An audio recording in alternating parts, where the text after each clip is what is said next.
പ്രധാനമന്ത്രി VSSയിലേക്ക് പുറപ്പെടുന്നതിനായി വിമാനത്താവളത്തിൽ നിന്ന് പുറത്തേക്ക് വരുന്നതിന് തത്സമയ ദൃശ്യങ്ങളാണ് നമ്മൾ കണ്ടുകൊണ്ടിരിക്കുന്നത്. തിരുവനന്തപുരം വിമാനത്താവളത്തിന്റെ ടെക്നിക്കൽ ഏരിയയിൽ നിന്ന് പ്രധാനമന്ത്രി ഇതാ പുറത്തേക്ക് വരികയാണ്. അദ്ദേഹത്തിന്റെ വാഹനവ്യൂഹം വരുന്നതിന്റെ ദൃശ്യങ്ങൾ നമ്മൾ കാണുകയാണ്. VSSയിൽ വിവിധ പദ്ധതികളുടെ ഉദ്ഘാടനം പ്രധാനമന്ത്രി നിർവഹിക്കും. ഗഗൻയാൻ അടക്കമുള്ള കാര്യങ്ങളുടെ പ്രഖ്യാപനങ്ങൾ ഉണ്ടാകും. അതിൽ ബഹിരാകാശ യാത്രയ്ക്ക് ഒരുങ്ങുന്നവരുടെ പേരുകളടക്കം പറയുമെന്നാണ് നമ്മൾ മനസ്സിലാക്കുന്നത്. അതിനുശേഷം സുരേന്ദ്രന്റെ പദയാത്രയുമായി ബന്ധപ്പെട്ട സമാപന ചടങ്ങിൽ സെൻട്രൽ സ്റ്റേഡിയത്തിൽ പങ്കെടുക്കും. ഇതാ പ്രധാനമന്ത്രി കടന്നു പോകുന്നതിന്റെ ദൃശ്യങ്ങൾ നമ്മൾ കാണുകയാണ്. ഷീജ ചേരുകയാണ്. ഷീജ, പ്രധാനമന്ത്രി ഇതാ വിമാനത്താവളത്തിൽ നിന്ന് VSSയിലേക്ക് പുറപ്പെടുന്നു. തത്സമയ ദൃശ്യങ്ങളാണ് നമ്മൾ കാണുന്നത്. തീർച്ചയായും മനോ, ഇപ്പോഴിതാ നമ്മൾ ദൃശ്യങ്ങളിൽ കണ്ടതുപോലെ തന്നെ വാഹനത്തിന്റെ ഫ്രണ്ട് സീറ്റിലുണ്ട് അദ്ദേഹം. ഇപ്പോൾ ഇവിടെ നിന്നും വിമാനത്താവളത്തിന്റെ, അതായത് വ്യോമസേന ടെക്നിക്കൽ ഏരിയയിൽ നിന്നും ഇപ്പോൾ പ്രധാനമന്ത്രി നരേന്ദ്രമോദി പുറപ്പെട്ടു കഴിഞ്ഞിരിക്കുകയാണ്.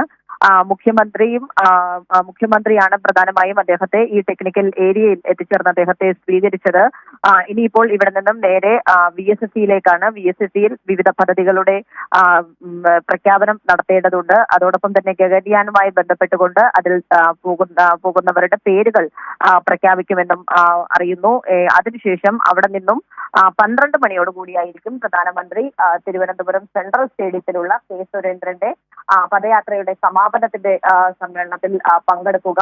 അവിടെ 12 മണി മുതൽ 1 മണി വരെയാണ് പരിപാടി ഷെഡ്യൂൾ ചെയ്തിട്ടുള്ളത്. തുടർന്ന് 1 മണിക്ക് അവിടെ നിന്നും പുറപ്പെടും എന്നുള്ളതാണ് അറിയാൻ സാധിക്കുന്നത്. 1:20 ഇതേ ടെക്നിക്കൽ ഏരിയയിൽ തന്നെ എത്തി ഇവിടെ നിന്നും തമിഴ്നാട്ടിലേക്ക് പോകുന്ന രീതിയിലാണ് അദ്ദേഹത്തിന്റെ യാത്ര ക്രമീകരിച്ചിരിക്കുന്നത്.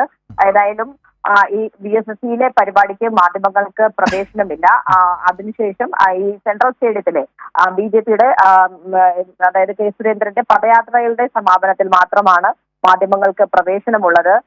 ഇതുമായി ബന്ധപ്പെട്ട് അവിടെ ഒരു തെരഞ്ഞെടുപ്പിന്റെ പശ്ചാത്തലത്തിലുള്ള ഒരു പ്രസംഗം തന്നെയായിരിക്കും പ്രധാനമന്ത്രിയുടെ ഭാഗത്തു നിന്നും ഉണ്ടാവുക എന്നുള്ളത് തന്നെയാണ് മനസ്സിലാക്കാൻ സാധിക്കുന്നത്. ഏതായാലും ഇപ്പോൾ ടെക്നിക്കൽ ഏരിയയിൽ നിന്നും പ്രധാനമന്ത്രി പുറപ്പെട്ടിരിക്കുകയാണ്. ശരി, ഷീജയാണ് വിവരങ്ങൾ നൽകിയത്. പ്രധാനമന്ത്രി നരേന്ദ്രമോദി തിരുവനന്തപുരം വിമാനത്താവളത്തിലെത്തി. വിമാനത്താവളത്തിന്റെ ടെക്നിക്കൽ ഏരിയയിൽ നിന്ന് VSSയിലേക്ക് പുറപ്പെട്ടു. VSSയിൽ വിവിധ പദ്ധതികളുടെ പ്രഖ്യാപനവും ഉദ്ഘാടനവും ഒക്കെ ഉണ്ടാകുമെന്നാണ് മനസ്സിലാക്കാൻ വേണ്ടി കഴിയുന്നത്. ഗഗൻയാൻ അടക്കമുള്ള കാര്യങ്ങളുടെ പ്രഖ്യാപനം ഉണ്ടാകും. അതിൽ പങ്കാളികളായി ബഹിരാകാശത്തേക്ക് പോകുന്നവരുടെ പേര് വിവരങ്ങളടക്കം പുറത്ത് അല്ലെങ്കിൽ പ്രഖ്യാപിക്കുമെന്നാണ് നമുക്ക് മനസ്സിലാക്കാൻ വേണ്ടി കഴിയുന്നത്. അതിനുശേഷം സുരേന്ദ്രന്റെ പദയാത്ര സമാപനത്തിൽ തിരുവനന്തപുരത്ത് സെൻട്രൽ സ്റ്റേഡിയത്തിൽ പങ്കെടുക്കുകയും ചെയ്യും. ഇതാണ് പ്രധാനമന്ത്രിയുടെ തിരുവനന്തപുരത്തെ യാത്രാ ഷെഡ്യൂൾ.